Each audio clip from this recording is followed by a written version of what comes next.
Remy Ishak bawa isteri dan anak pergi dusun durian sebelah atas. Durian tengah banyak berbuah. Pokok manggis pun ada tanam.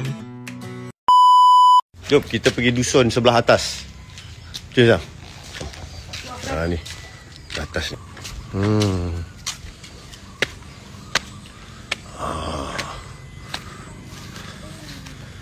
Ni pokok manggis. Ni pokok manggis. Wah, ni ada durian lah. Ya, nampak tu. Banyak lah. Ni. Tu ada lagi. Ni tak boleh. Ni hari tu ada kejadian mak saya dia pergi kutip durian bawah tu, kat bawah tu. Pelepup jatuh kena kepala dia buah durian tu. Tu belakang tu ada lagi.